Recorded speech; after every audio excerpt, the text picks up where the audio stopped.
না। রক্তশূন্যতা অনেকেই বলে থাকেন যে খাওয়া দাওয়ার মাধ্যমে ইমপ্রুভ করলেই সম্ভবত রক্তশূন্যতা ভালো হয়ে যাবে।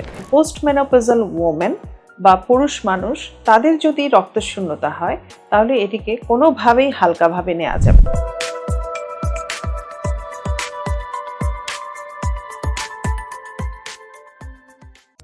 রক্তশূন্যতা নিয়ে কথা বলবো। রক্তশূন্যতা খুবই কমন একটি বিষয়, কিন্তু এর ব্যাপ্তি বিশাল।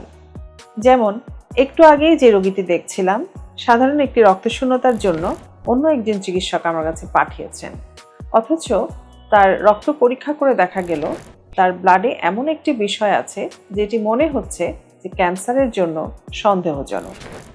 পরবর্তী পরীক্ষা নিরীক্ষা করে তার নির্ধারণ হলো যে আসলে তার ব্রেস্ট ক্যান্সার, এবং ব্রেস্ট ক্যান্সারের জন্য তার বোন ম্যারোতে যে মেটাস্টেসিস হয়েছে সেজন্য তার রক্তশূন্যতা হয়েছে। অর্থাৎ দেখুন, চিন্তা করুন যে সাধারণ রক্তশূন্যতা নিয়ে যখন আসে, এটি কিন্তু খুব সাধারণ মনে হলেও সবসময় কিন্তু এটা সাধারণ নাও হতে পারে।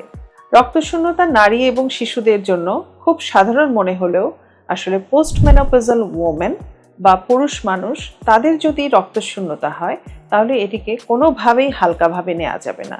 রক্তশূন্যতা অনেকেই বলে থাকেন যে খাওয়া দাওয়ার মাধ্যমে ইমপ্রুভ করলেই সম্ভবত রক্তশূন্যতা ভালো হয়ে যাবে। হ্যাঁ, আপনি ঠিকই বলেছেন।